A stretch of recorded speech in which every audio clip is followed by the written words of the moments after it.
time for those most famous words in motorsports. Drivers, start your engines!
Comes up at a corner number 4 to the checkered flag. He wins his first NASCAR iRacing.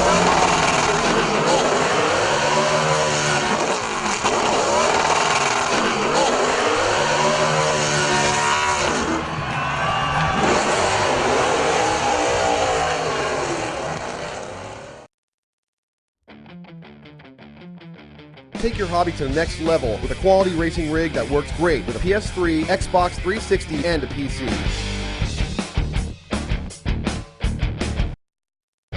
GT Omega Racing Simulator is compatible with a wide range of steering wheels including Logitech, Fanatec, Thrustmaster, and more. The GT Omega is available now worldwide by going to www.gtomegaracing.com. Good evening, iRacers, and welcome to the iRacing Grand Prix series from ARL TV. This is season 2, of 2013, week 8, and we are at Circuit Park, Zandvoort. You're being looked after tonight by Lee Thompson, myself, Dean Prescott, and a very special guest this week in World Championship driver Marcus Caton. Good evening, gentlemen. Sup, Lee? Not too special, of course. Well, anyone who's different we treat as special in here, I'm afraid, Marcus. Right, guys, we've only got a minute and a half or so until gridding up, so just about give me time to run us through the 17 runners that we have today. Not a huge number, but I'm looking at the names. We've got some fast drivers, lots and lots of people all in the 1 minute 13s. So, Paolo Moya, pole position. He's got the A-class overall pole for the week, only beaten by our very own pro driver of Alex Simpson for the week, so 1 minute 13.449. In second we have Ryosuke Iwasaki. In third we have Michael Goman. In fourth we have Michel Mancusi. In fifth we have Mikko Miralutu. In sixth we have Lasbrin Hansen. In seventh we have Jan Zalowski. In eighth we have Jorge Montanez. In ninth we have Tommy Nilsson. A little bit further down the grid for Tommy than we're used to seeing him in recent weeks. 10th Jonas Nikarinen. 11th is Frank Levick, 12th is Matt Hannigan, 13th is Christian Tanahato, 14th is Louis Baboni, 15th is Justin Lindsay, 16th Daniel Pedrosa, and the very last slot of the grid goes to Hunter Manley. So, like I said, pretty relatively small-ish grid this week, but the top 10 drivers there are all the top 10 drivers looking at those pro positions for the end of the season. Absolutely. It's going to be a tight race. It's either going to be a disaster going to turn 1, or it's going to be a fantastic fight throughout the entire race towards the end. So I'm really looking forward to it, and all of these guys know what they need to do, and they know how important it is to get the points to continue their fight for the Pro Series. Yeah, and it's a long race here as well today. I mean, last season we ran 30 laps. Today we're going to be running 48 laps. So it's not matter of do or die in the first lap. As you say, hopefully we can get a clean start to the race.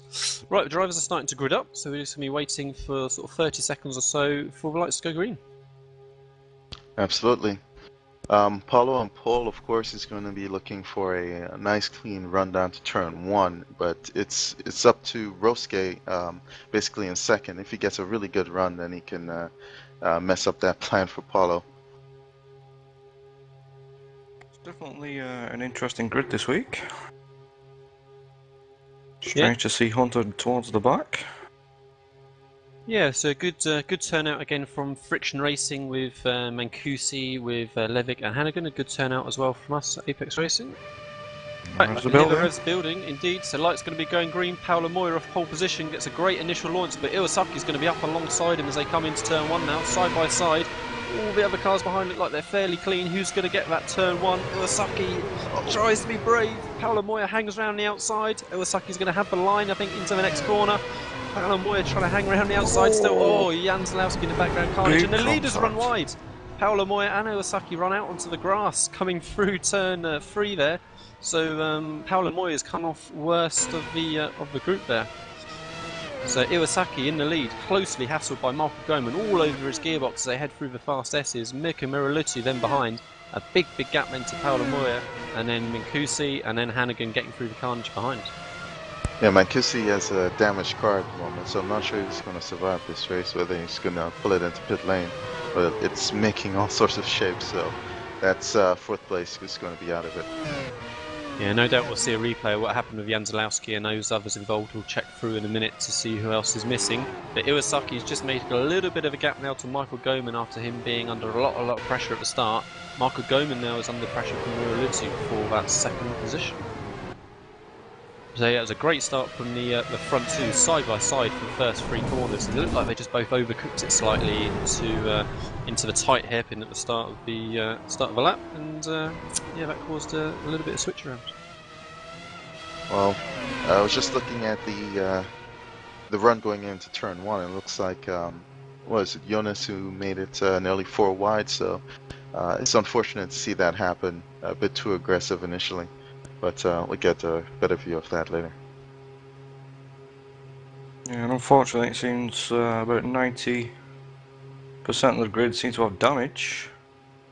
Yeah, and in People fact, coming in. absolutely. So the couple of cars that I said a minute ago behind these leading 3, so we had Iwasaki, Goman, Miraluzzi in the podium positions. I said then after that it was Mancusi, well, Paolo Moyer, sorry, in 4th, and then I said it was Mancusi and Hannigan. And it looks like they're 2 of the cars to have pitted, as I said, dealing with damage. So yeah, we're looking way back then for the next car, which is Daniel Pedrosa, 5th position in the top split, Sunday night strength and field race. Daniel, mate, just keep it on the track. That is going to be a fantastic result for you.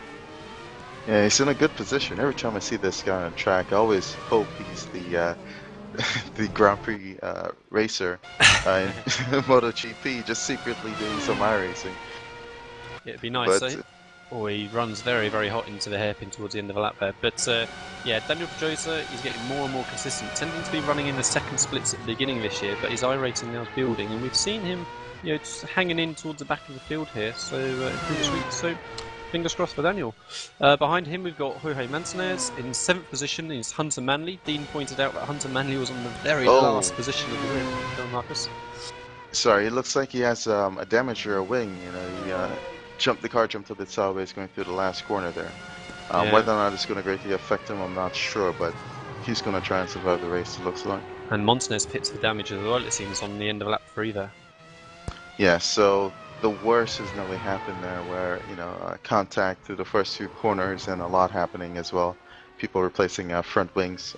It's going to continue on, so the race has been dulled down a bit at the initial start here, but it might pick up again towards the end of the race with these guys on damage, you know, picking up the pace, of course.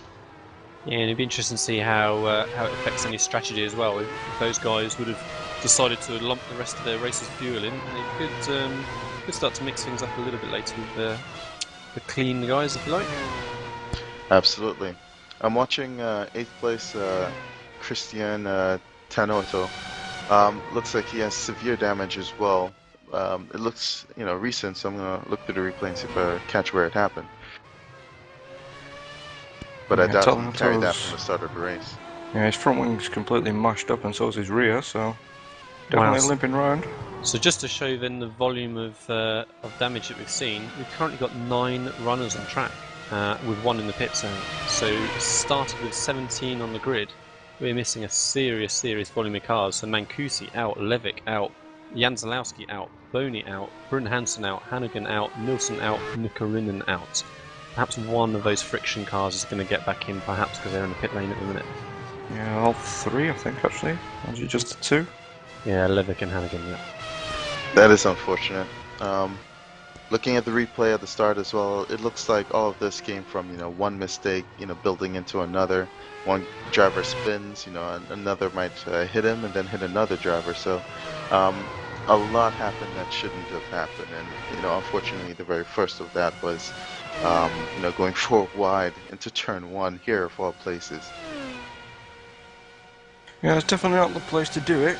It's not the widest track in the world. Still, we've got these 4 cars that seem to have undamaged. Maybe Paolo starting to make his way back through. Yeah, Iwasaki doing a decent job of just trying to break away a little bit from Michael Goman behind. So last time round, Iwasaki was half a second quicker with a 1 minute 15.6. So Michael Goman is 16.1. Murulutu then in third was 3 tenths slower again, so he was on a 16.4. And yeah, Paolo Moya here matched the leader, so ran a 15.6 as well. So as you said, he's going to be clawing his way back into Murulutu and Goman. In fact, he's almost on the back of Murulutu already. Well, we also have to keep in mind that Rosuke started second on the grid, so he would have shaped his strategy to fit starting on the front row. So he could be running a little bit lighter to try and escape from the field, get a good run into turn 1 and pass Paulo, which he did. So we'll see how it turns out when it gets into the pit window later. Yeah, speaking of strategy, actually, Marcus, what would you be running here? Well, it's a very tough track, so I will base my decision on what a comfortable fuel load level was. So around halfway, if that's a decent level for me, then I would stick with that, even though I might be compromised versus everybody else. The gain, of drivers going longer than me here wouldn't have hurt me as much because it's a very tight and twisty circuit. The heavier fuel you lose time, of course, but they won't gain as much as well. So just a little bit past halfway would be it for me, just to play it safe and run a comfortable fuel load so I can push throughout without having to worry about anything. Yeah, so we've got a little battle now looking forward to between Mika Murulutu and Paolo Moya, trying to recover from that first lap incident with Iwasaki. So looking after that final podium spot, Paolo Moya, was again 3 tenths quicker last time by, so he's going to need to get a good run coming out the hairpin here, and then he's going to be shaping up for a move down the start finish straight into turn 1. Absolutely, we know he has the pace, so this race might become, Mui's comeback, basically. This looks like he has a good run here coming up on Miko, so whether or not he'll pull up close enough to go into turn 1, we'll see here. Yeah, it looked like just wasn't enough time for the slipstream effect to really kick in. I think he lost a little bit maybe coming out that final sequence of corners, but he's going to be continuing to close. Next time by is going to be the chance. Really, overtaking opportunities is only particularly into turn 1, maybe into turn 10, the sharp right-hander before the final hairpin. But really it's turn 1 he's going to be focusing on. True, but he is faster, and as a result, Miko is most likely to make a mistake. And any little mistake, he'll be able to take full advantage of it. So he'll try and get past any way possible. As long as he gets a nose in, Miko should be aware that he's there, and it's just a matter of following through. And then just coming up to the back marker now of Justin Lindsay as well, running in P8 at the minute, so he could just come into play a little bit as they come through his last couple of corners, turn 9 and turn 10 as they come through. And you let them by before the chicane smartly. But you can see Moi going through the chicane there much better than Miko.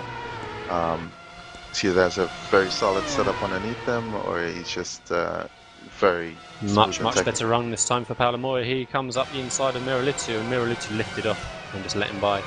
So you're saying about that pressure that he was being put under, he obviously decided that he was quite happy to live without it and try and focus on his own race. Paolo Moya up into third.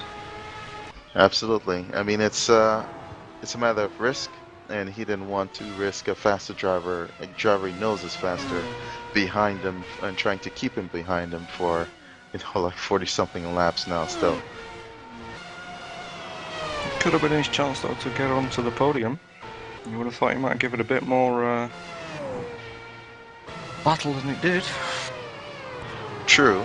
but at the same time, the chances of him ending up in the barrier, from an overzealous move from a faster driver behind him, would have been much greater.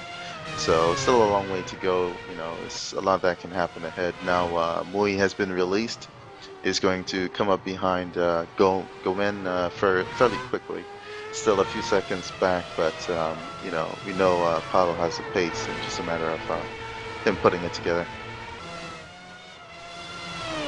Well, so next up for Paolo Moya is going to be Michael Goman then. So let's have a look at their lap times last time by. So Michael Goman ran a 16.494, and Paolo Moya, that first lap after being released, as Marcus tells us, was a 15.5, so more than, just under even, a second quicker that time by. So this is going to be very interesting. Again, Rosuke and Paolo, they may be running a little bit lighter first stint, but we'll see. Either way, it's going to play into Paolo's hands here to catch back up and come back into play after the early mistake. So once he pits, and it'll just be a matter of managing the pace and so on as well.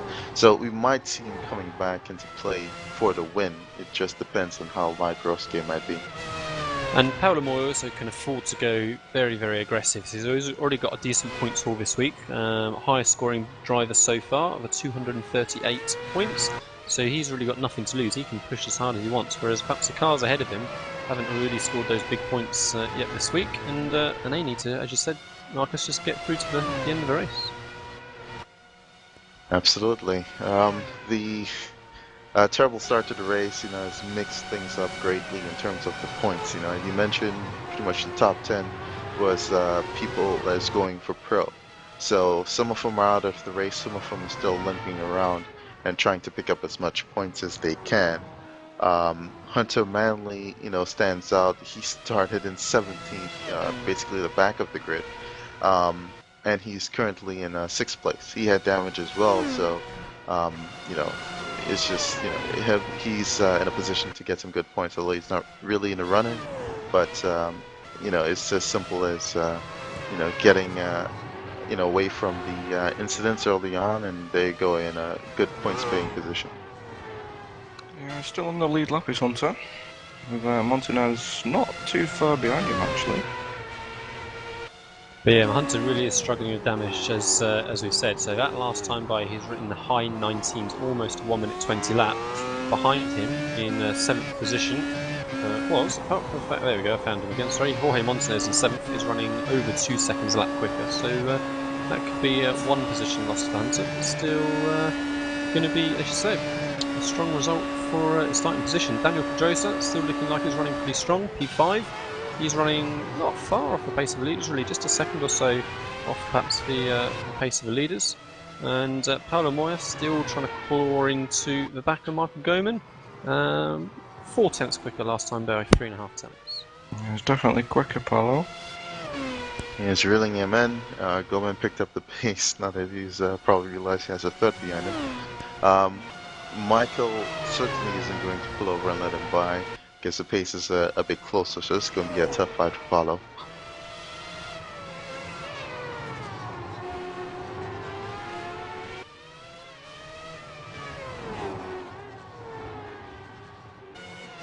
So lap 11, let's have a quick run through the standings that we have at the minute.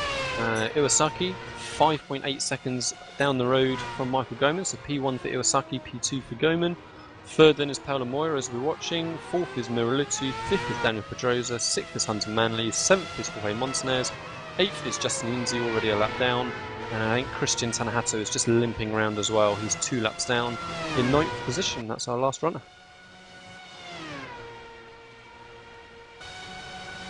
Well, that's racing for you right there.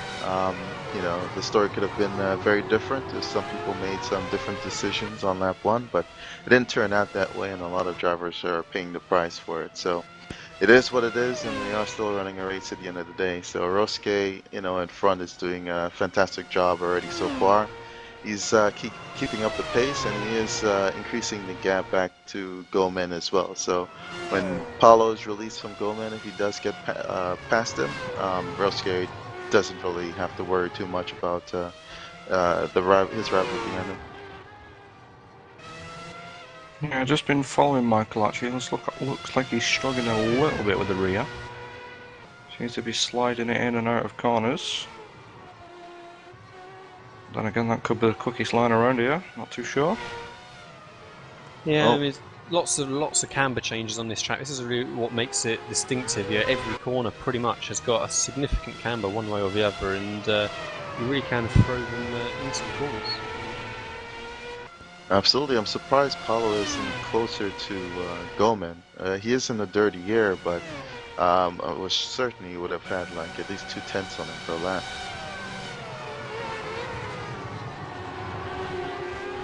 Yeah, 2/10 again, quicker.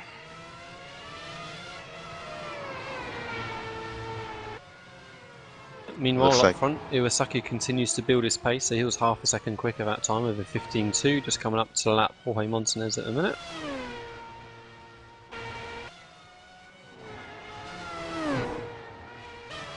So it's just a matter of, for all of these top 4 drivers especially, just a matter of just keeping your concentration. So you've lucked into these, pretty much guaranteed big points now with the carnage that we had at the start, and it's making sure you definitely don't throw it away. And certainly very easily done on this track. You run onto an outside curb somewhere, and you can very easily end up in all straight away. Absolutely, it only takes one mistake. They have to run their line and be extremely consistent. Goman his car is moving around a fair bit in the middle sector, and he is getting closer to the edge than Paulo is in some places. So Michael is looking like he's rearing up to a mistake there. Paulo might look forward to it, but if he gets caught up in it, it's not going to be all smiles in the garage after the race.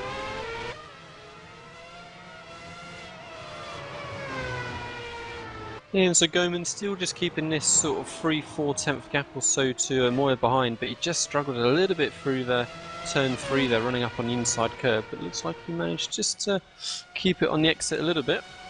If Michael Goman can get a podium result here, then that's going to be a great bonus to his push to get into those top 10 standings, or top 10 positions rather, for running for Pro. And as of the end of last week, he was currently 4th position in that top 10 battle. Well, he has a good buffer at least, so he'll probably want to play it safe. If Paulo gets really close, then he might want to take the route Nico did and just let him by and see how the race unfolds. So we'll see what he decides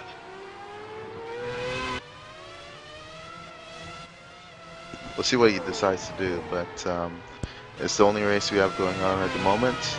Again, this is F1 car, so pace is extremely important throughout the entire race, and Rosuke again is doing a fantastic job of that up front. Yeah, he's just put a lap on Hunter, who's now starting to see Montanez in his mirrors a bit bigger. Surely it would only be a few laps before they get past each other. Just noticed Ollie Bacall has just jumped on TeamSpeak. Says he's recovering from a hangover.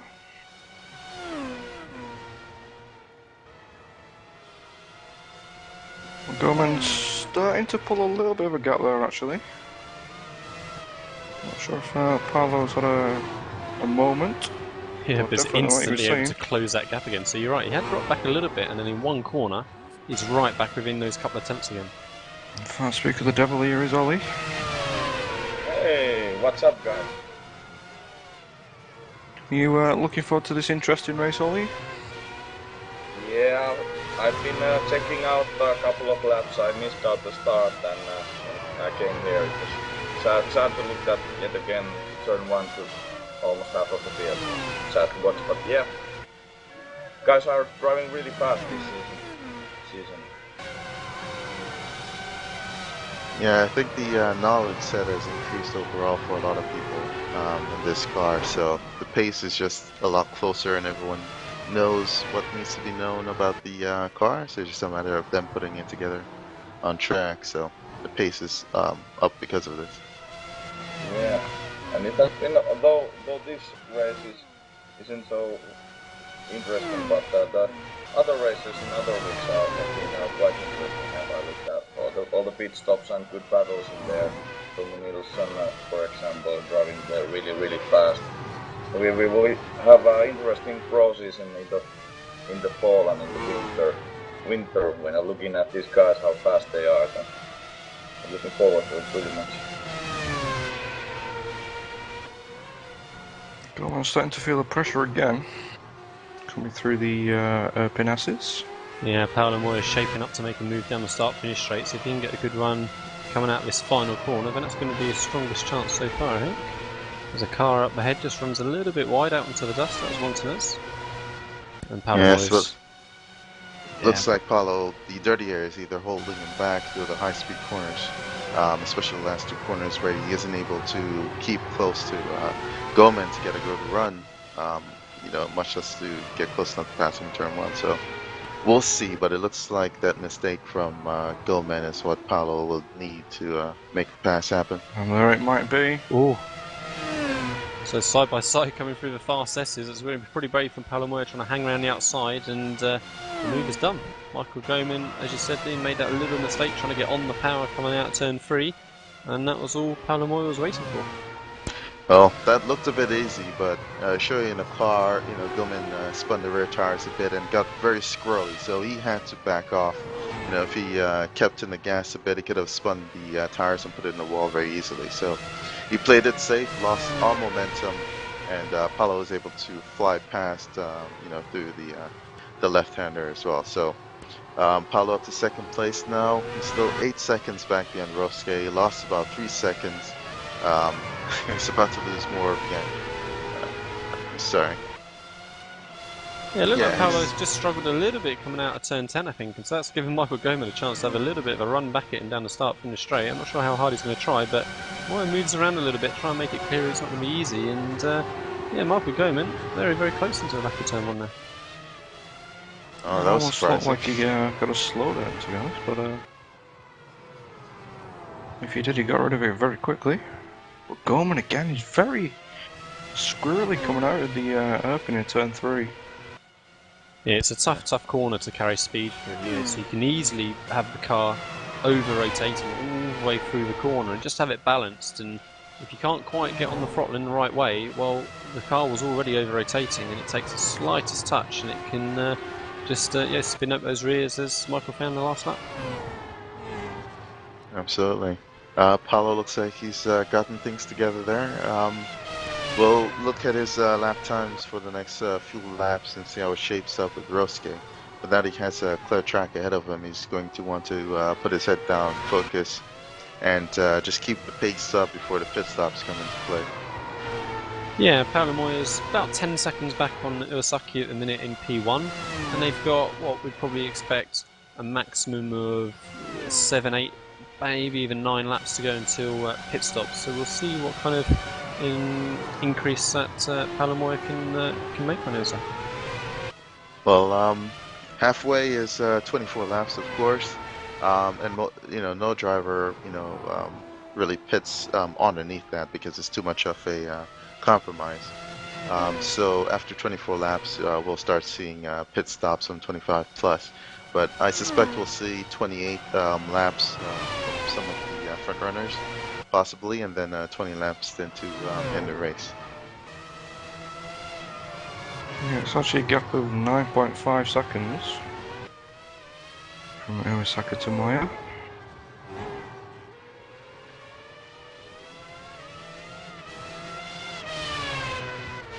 And apart from that, the only little battle is with Gorman and Moya.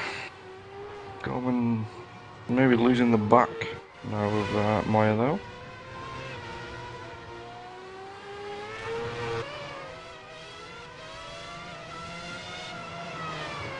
Just a bit of confirmation actually, Marcus.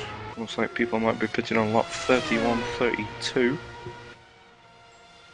Is that maybe a bit long for yourself, or...? Well, it's cutting it close in terms of fuel loads itself, but it just means they're going to be lighter on the last stint. Whether or not it's going to be a big advantage, we'll see towards the end.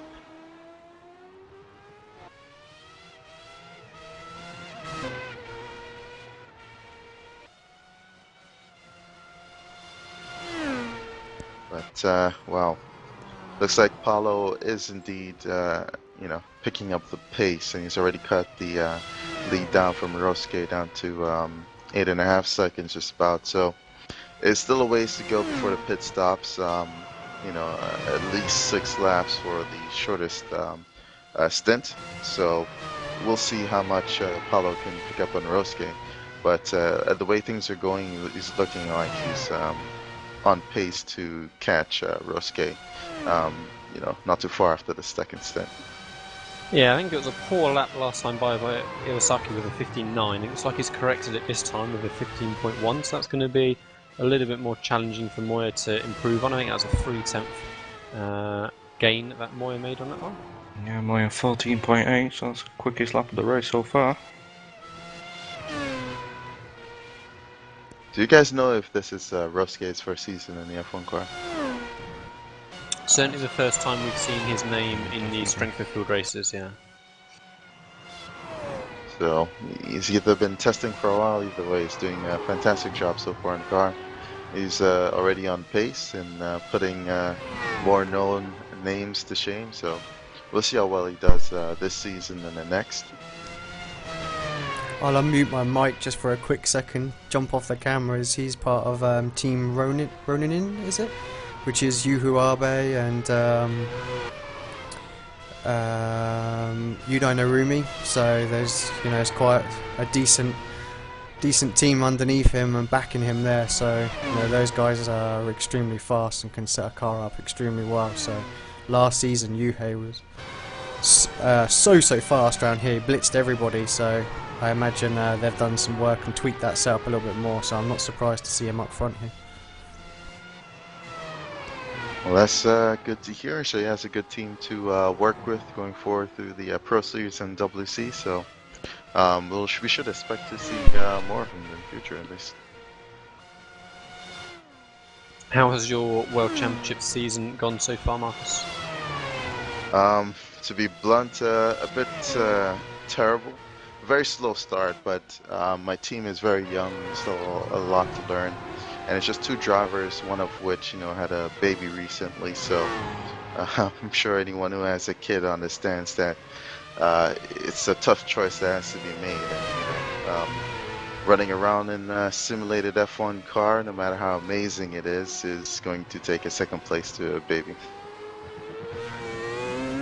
I do believe we're going to get an onboard lap with the leader. If you want to take it round, Marcus. Sure, Rosuke is coming out of the last corner here.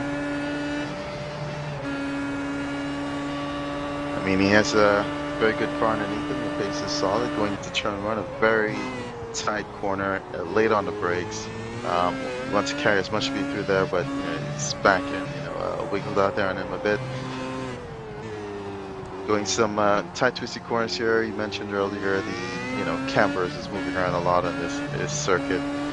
So it makes it very tricky, setting up the car especially. It's extremely technical. Very fine line in terms of, how far he can get to the edges of the track, but he's hitting it picture perfect, going through the middle sector here. Some flowing corners when he's lost the car coming off the corner. What a perfect time for us to go on board. He's got wheel damage surely there as he hit the barrier on the right. We'll see how much that's going to affect him now. Wow. Yeah, he's testing it out right now, but he hit it pretty square on, so he might get away with it. Should be able to possibly finish the race, but that mistake would have affected him greatly, especially his confidence. So let's see him take it easy for the first few laps, get a feel for the damage. He might even make an early pit stop to get fresh tires on there. So big mistake there from Iwasaki. He's got this comfortable buffer of 8 seconds or so to Moya behind, but evidently he's been feeling the pressure and pushing as hard as he possibly could. Marcus is telling us how he was using the edges of the track and just a bit of a misjudgment getting on the power.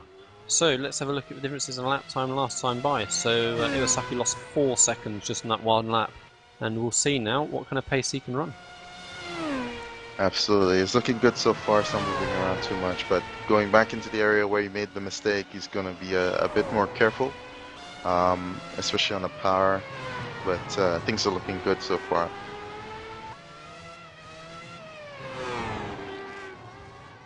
So I think he's a lucky boy. Looks like he's got away without any significant damage. So he does struggle a little bit getting on the power again, coming out of turn 8 there. So we'll see what lap time he's able to put in. Yeah, so maybe as the tires get a little bit older, he's still pushing, you know, as if he had more grip. So that may be the difference. He's not realizing this, but we'll see. You know, he's felt the car is good, so he's going to try and build his pace back up again. But in terms of driver mentality, this is going to be a big hit for him.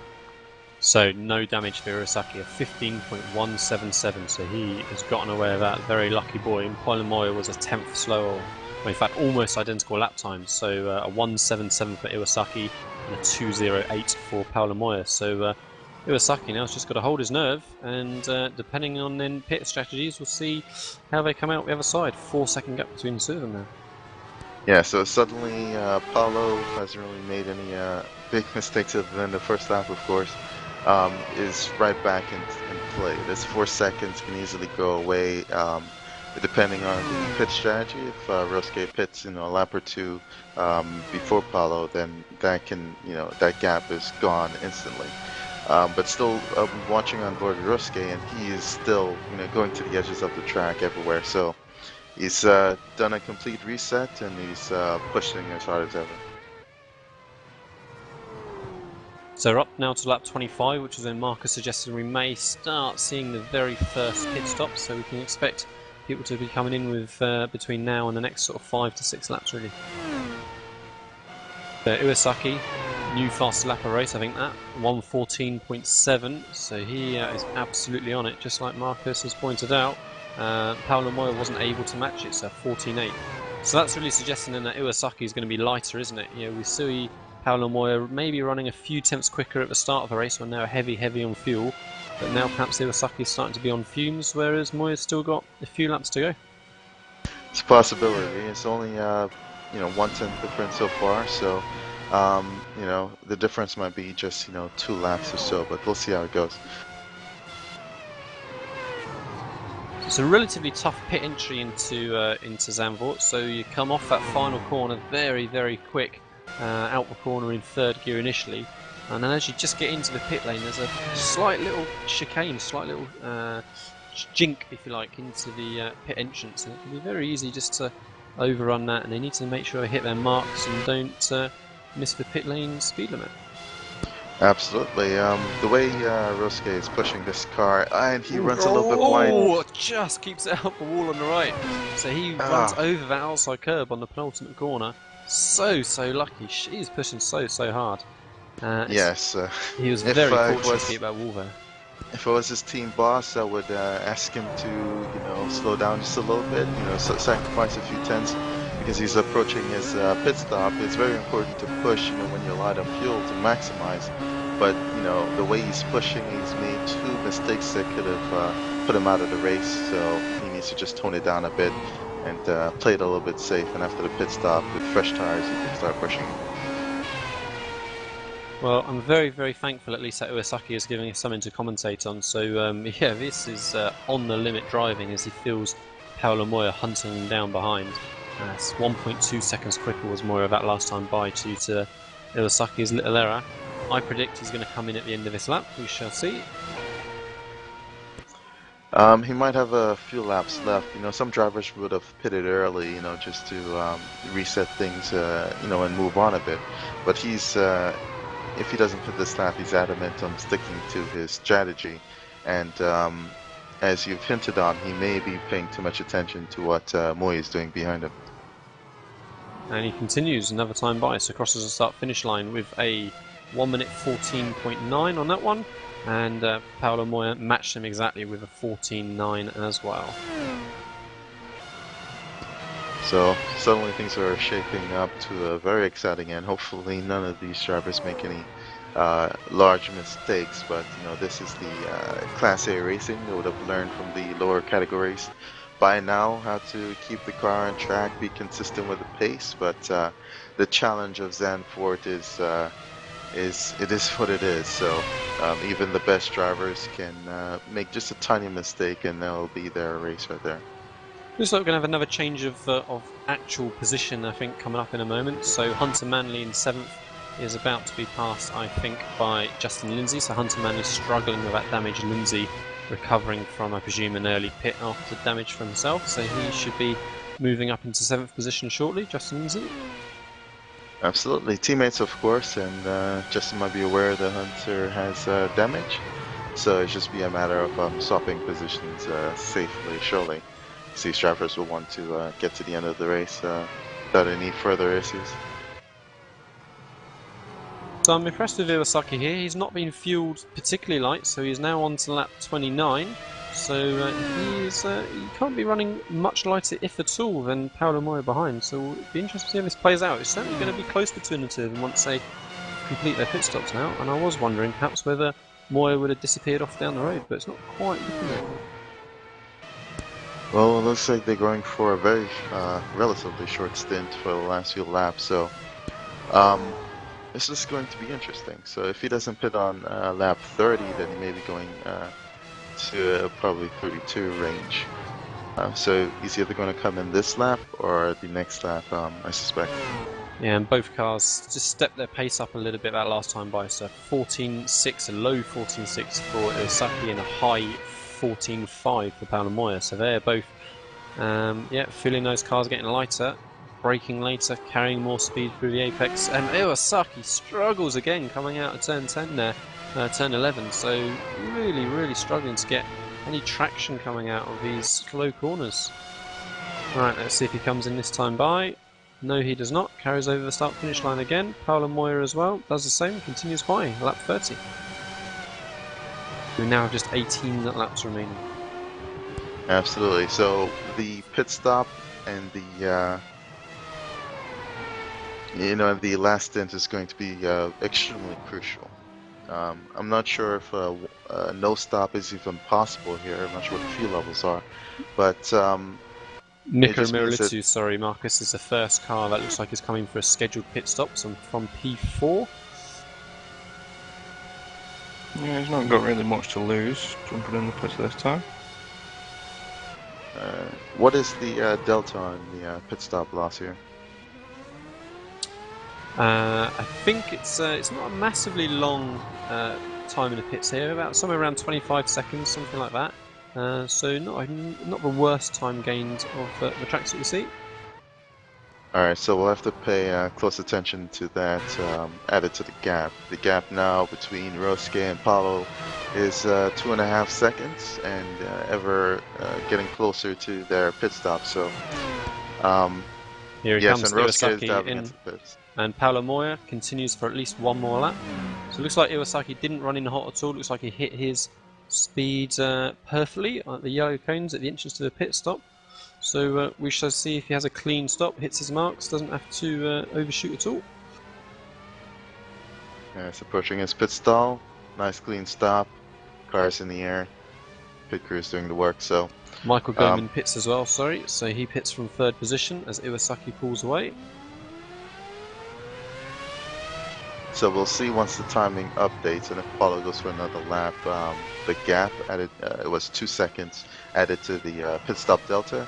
That will show us what the actual gap is and how close Paolo is in terms of speed into passing Rosuke on the pit stops.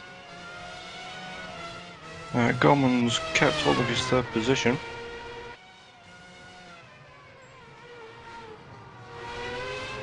Nico's not far behind though. Alright, so Paolo Moya now coming through the last 2 corners. So we'll see if he dives to the right into the pit lane as well. Controls is pitted. And Paolo Moya does indeed come into the pit lane. So he's ran 1 lap longer. Oh, running a little bit hot maybe into the entrance there. Looked like he was going to come in at a funny angle, but this is going to hopefully bring these 2 cars right together. Absolutely. Right now, Rosuke is running around with heavier fuel than Paulo was for that last lap. So whatever time Rosuke loses on this lap is, what Paulo gains. So the gap was 2.5 seconds. Here Rosuke he is comes, coming out of the over the last corner start-finish now. line. Oh, Paolo Moya pulls away, and he's not gained enough. So Iwasaki into turn 1 first. Paolo Moya, what, a second and a half behind? He's gained, but not enough to make that position yet. Yes, another second would have probably had them close coming out side by side, but of course Paulo coming out of the pits from the first stall, he would have to get up to speed. So it's still very close. They're both on fresh tires now, only a lap difference. Paulo's Rosuke's tires are a little bit warmed up already, so Paulo just has to get back into the groove and start pushing again. So hopefully then, this is going to bring us a very, very interesting last 16 laps of race between Iwasaki trying to hold on to that first position at his head pretty much from turn 1, lap 1, and Paolo Moya trying to recover and take back that position he lost to Iwasaki. Further back, let's have a quick look to see if we had any other events. Michael Goman looking like he's still in third, as Dean told us before. Mika Muralitu still in fourth. I'm seeing then Daniel Pedrosa still all on his own. He's not had anyone around him all race long in P5. And then we have Montanez in P6. In 7th we have Justin Lindsay, 8th Hunter Manley, and 9th Christian Tanahato. Not too long to the end of the race now. A lot of these guys are in good points paying position, so it's just going to be a matter of them bringing it to the flag. But between Yosuke and Paulo, it's all about the win. They're going to be fully focusing on keeping the pace up. Rosuke to stay ahead and Paulo to catch him and hopefully pass him. But here, that's going to be such a challenge.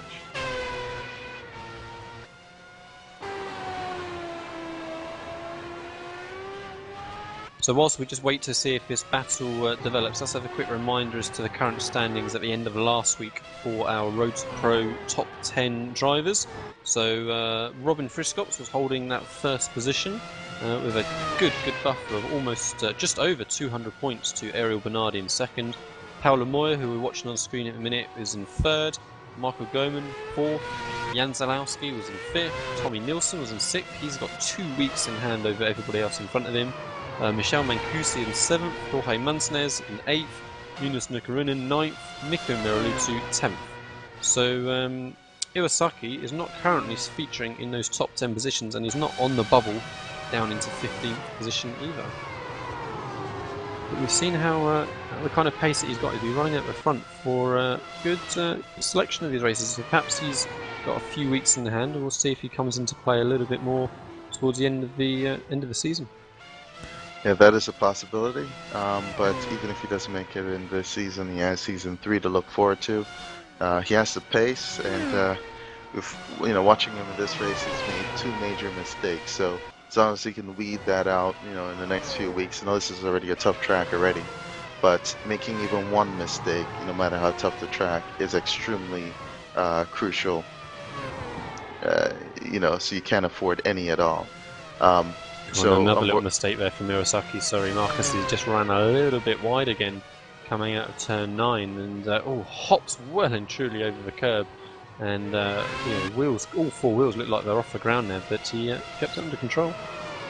Absolutely, but he is pushing. That's the important part. He's keeping the pace up to the best of his ability, and then some. So as wild as he's looking, he's going extremely quickly right now. So he's going to feature greatly into season 3, and it's going to be very interesting to see how it goes up against the other drivers going for Pro.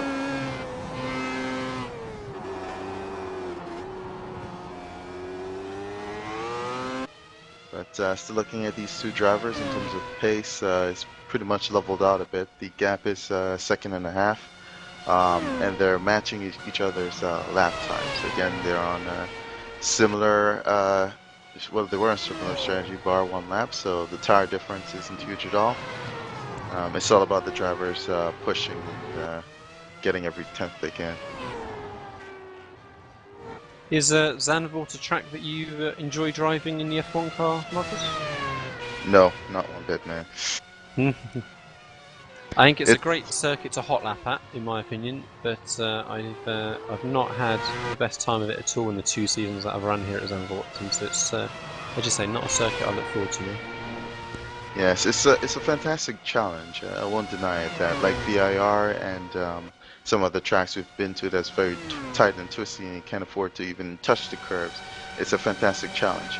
However, for me as a setup builder, you know, I usually build myself by feel, you know, mainly, and then information. I don't feel that much here. You're going from one corner to another, plus to negative camber. So it's just all over the place that finding a good balance with the setup was always problematic for me, and it would get so frustrating that I would just want to rage quit. So that's mainly been the issue for me here. I haven't ran enough consecutive laps to begin to enjoy. I would say I quite enjoyed a 2-hour race around here yesterday in a Mustang.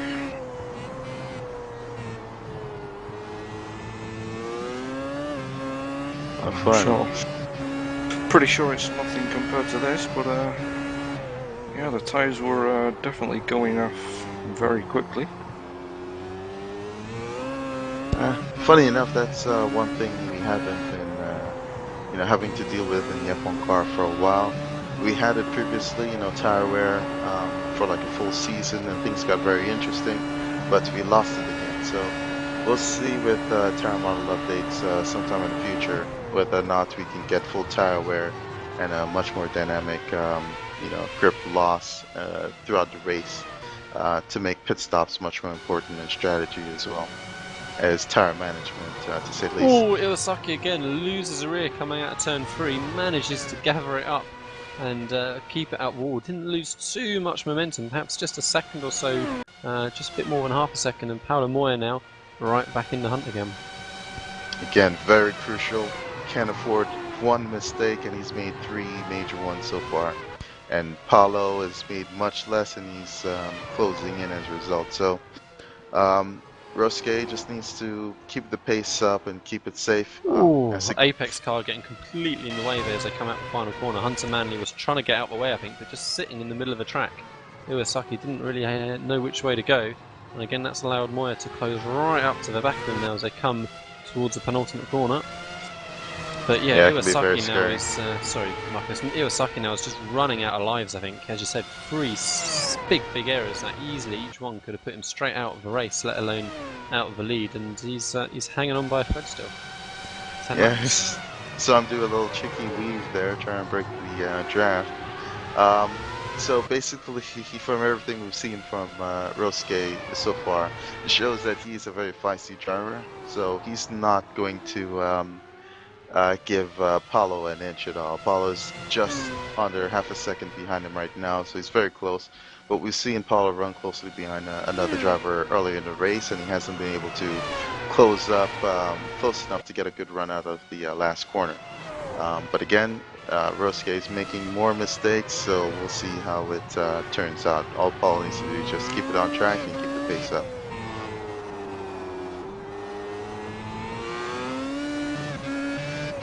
Yeah, and Paulo Moya as well knows that Iwasaki's been making his errors. He knows those chunks of time that he's been gaining. So that's going to give him confidence that, as you say, if he can just keep the pressure on, then the mistake is going to come. He can be patient. Well, he's done it before with Gomen, and a little bit as well with Miko. So he's going to have to think more and be the smarter driver in this situation.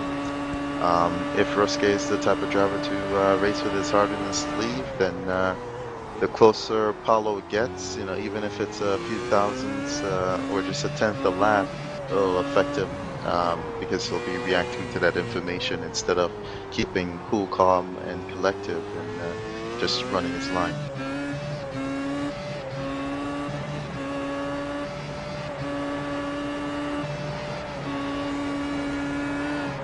For the past 10 or so laps, I've actually just been sitting behind Paulo's car, and it's very planted where Iwasaki's isn't, so especially here through the tight pinasses. Just seems to have the more entrance rotation than Iwasaki. Iwasaki does look like he's sliding the back end in the middle off a bit more. And Moya just outbrakes himself slightly there going into turn 10, but manages to take the switch back reasonably comfortably. Look, maybe just lost a couple of attempts. So, starting lap 40 here, so we have what, 9 laps or so to go? Well, 8 in this lap. So yeah, 3 sevenths lost that time by for Paolo Moya. Yeah, so Ruske is going to see this, he's going to get a little bit more comfortable. He won't feel the need to be as ragged and push as much, but he'll still try to keep the pace up as well. So Paolo couldn't afford to have the gap increase, you know, because it lessened the pressure of the driver ahead. And now he is going to have to be more on the offensive, try and get the pace up to eke back a few tenths per lap.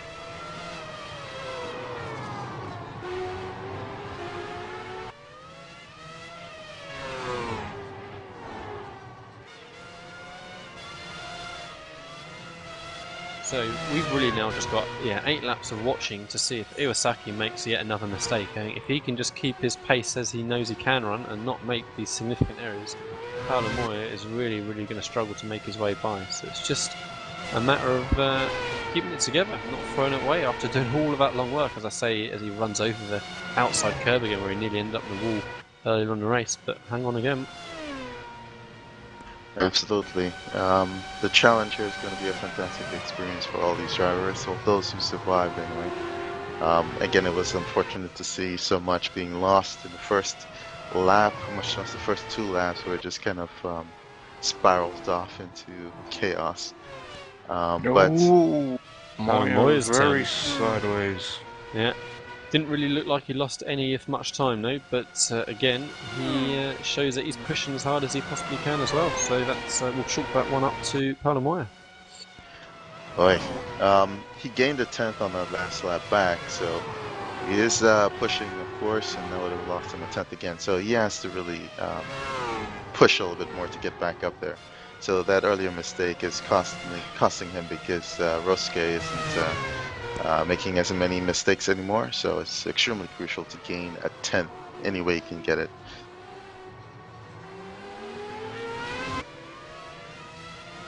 Alright, both drivers going by some traffic here.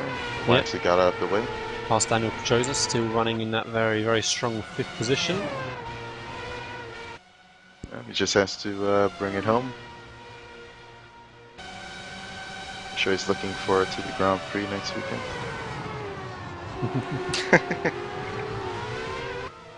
Alright, the gap is back down to half a second between Ruske and Paolo.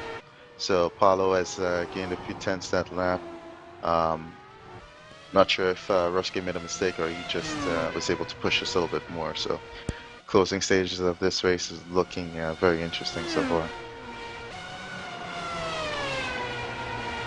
Yeah, Paolo Moya is running out of laps to be able to make a move, but Iwasaki keeps showing how hard he's working and keeps making these little errors through races. Paolo Moya does gain a lot through this little section, just as Dean pointed out to us. He's so much happier turning into that slow right-hander after the fast sequence before. Yeah, it just looks smoother overall, and Ruske is just sliding the car more a bit laterally, and especially going into the chicane here on entry, you see him just kind of throw the car in a bit, and Paolo is guiding it. So Paolo has a setup underneath him where he can be technically precise as a driver and take full advantage of it, where Ruske is doing a bit of work, and his setup is probably built more towards being a safety net to allow the driver to be more aggressive.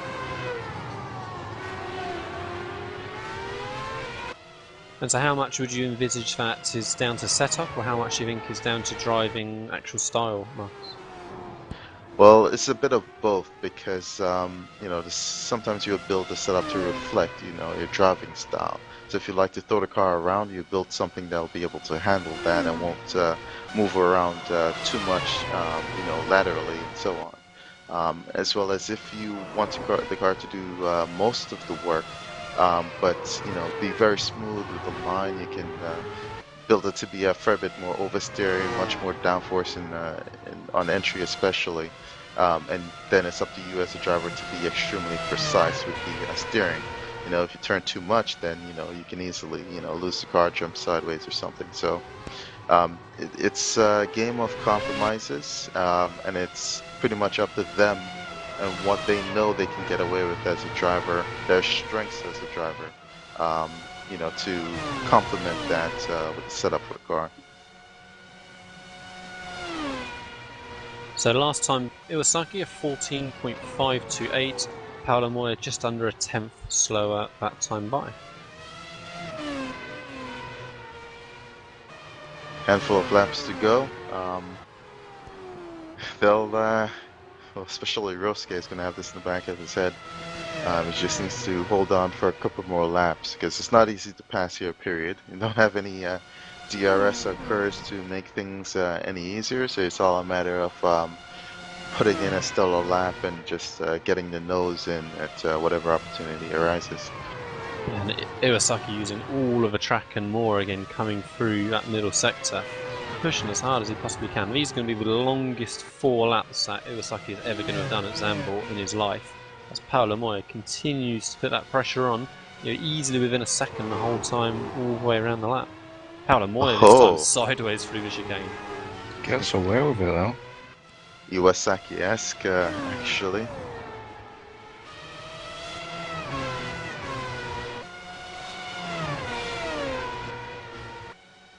So yeah, it looks like Paolo did lose just maybe a tenth or so coming out of that final little sector, so Iwasaki matched his previous lap time, and Paolo Moya in fact was just under a tenth quicker the whole lap round, so he's trying to claw it back. That's the fastest lap again of the race. Whoa, Iwasaki ran a little bit wide there. He would have lost at least 2 tenths. Paolo is a fair bit closer. So things are heating up. They're trading tenths back and forth. But they are running, you know, they're pretty much on edge, so it's just a matter of Iwasaki runs a little bit deep into that corner. He's seen struggling with Paolo Moya, able to gain lots of time again, but Iwasaki manages to gather his line back up, squarely under power again as they come into this final chicane. Let's see who's going to be the most sideways coming through this time. Oh, Moya just about covers up the rear, and I think then that's going to be perhaps game over for Moya. But yeah, hard as late as he dared, but just maybe just even that 1 foot too late on the brakes and couldn't get it slowed down enough. Absolutely, yes. He locked up his inside right tire. And it was just a little bit close. He steered like if he thought he was going to run into the back of Rosuke, but it was very close as well. So he threw away basically a second there. He knows this, so he's either going to bring it home or, you know, push even more to try and catch up. But he's in a position where the tires are starting to get a little bit old, so he might not want to push too much because it's going to be easier to make a mistake as a result.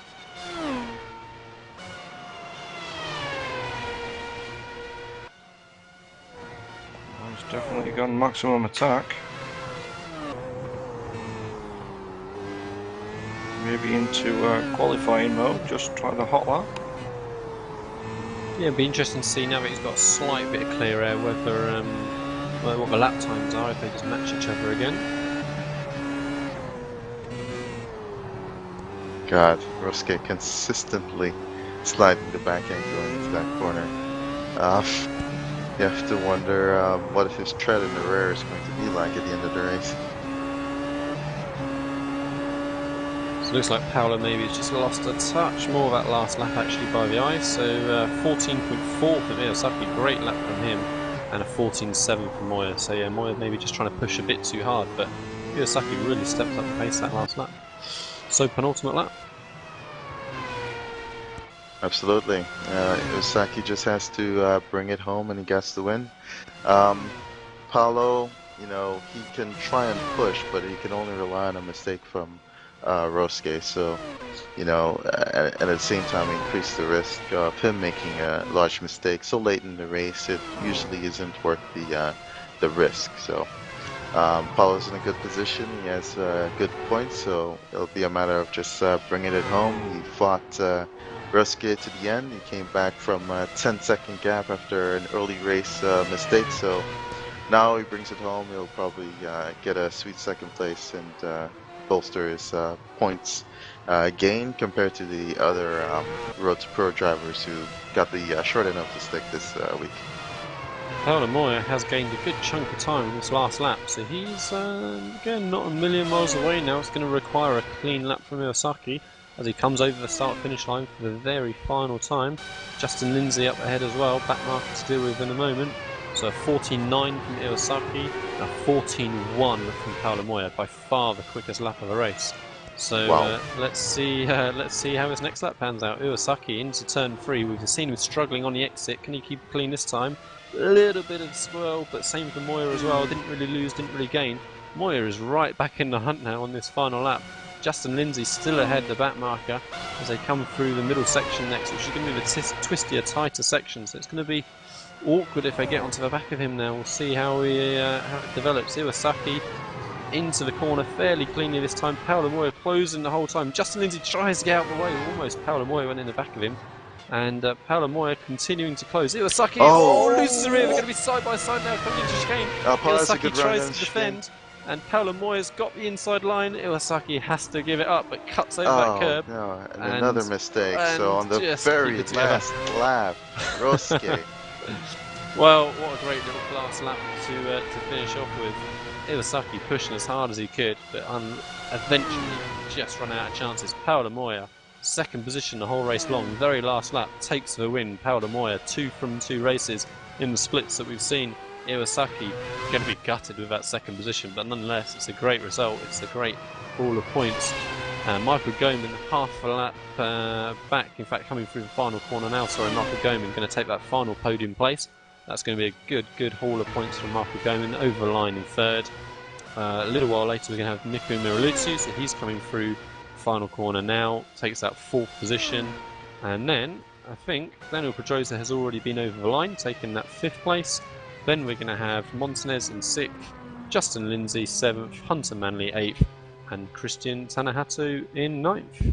Those were our only finishing drivers. Wow. Yes. Well, a fantastic race, to say the least, between these two drivers. You know, you can get such a great idea of their driving style, and you know, just watching Rosuke, you can see how aggressive he was. Watching Paolo, you can see how precise he was as well. They couldn't afford many mistakes, and you know, Rosuke just made that one mistake too many. You know, we were adding it up throughout the race. Yeah, and it just made the difference at the end. Paolo didn't make the big mistake when Rosuke did it at such a timely fashion, and he got the win. So congratulations to Paolo Mui for a fantastic win, passing Rosuke on the last lap there.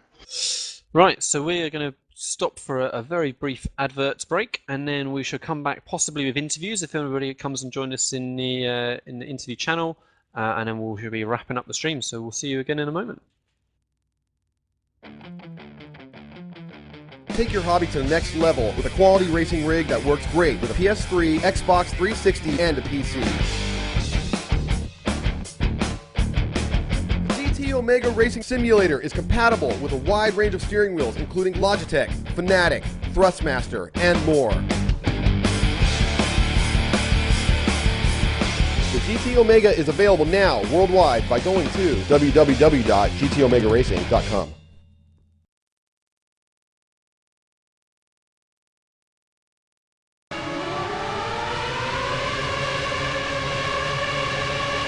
Okay, so welcome back. Wrapping up our coverage of Week 8 at Zandvoort. It was the most eventful first lap that perhaps we've seen all season, with 2 separate incidents in the first couple of turns taking out half of the grid, practically 17 starters, and we finished in with 9 runners. We're very, very thankful for any action between Paolo Moya and Iwasaki, keeping our interest all race long.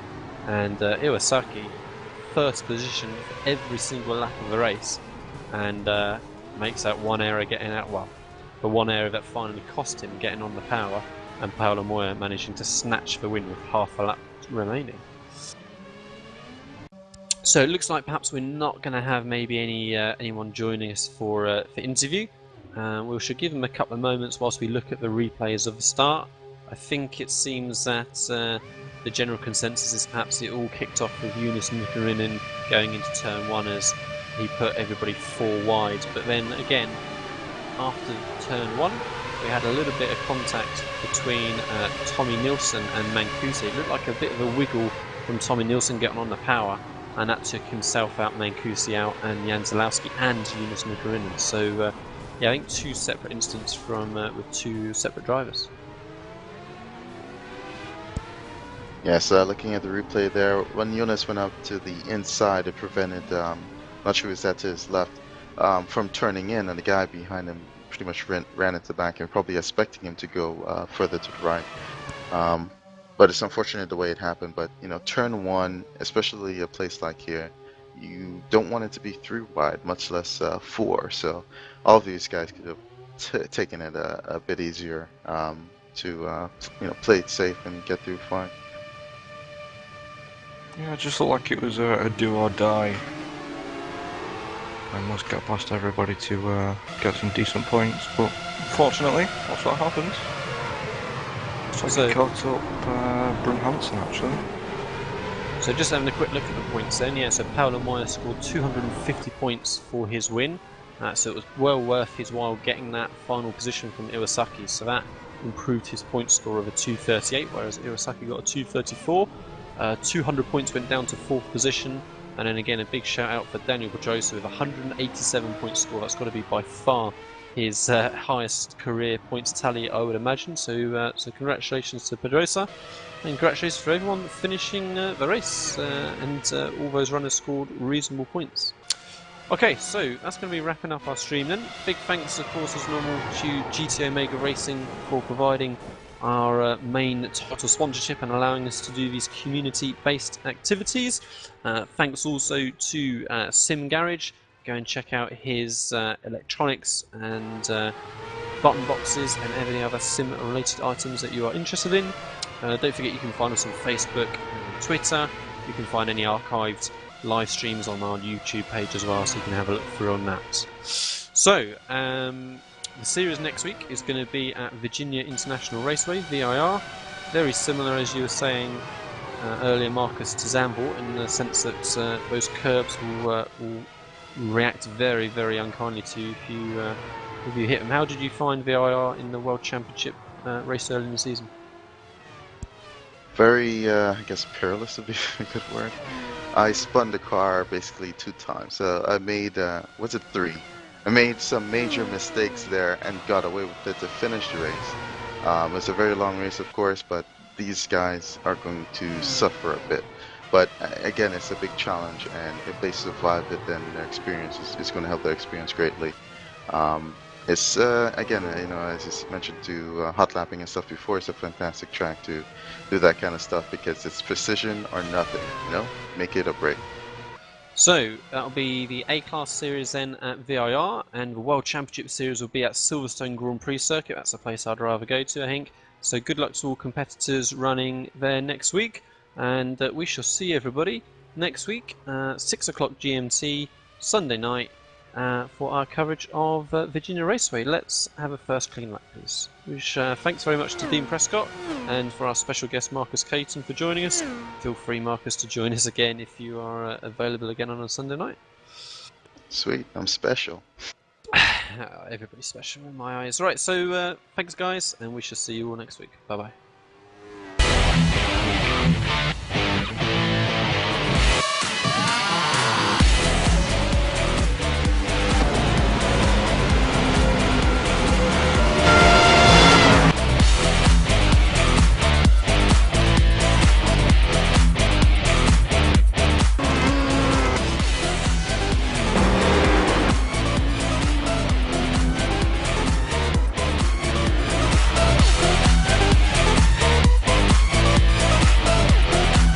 That was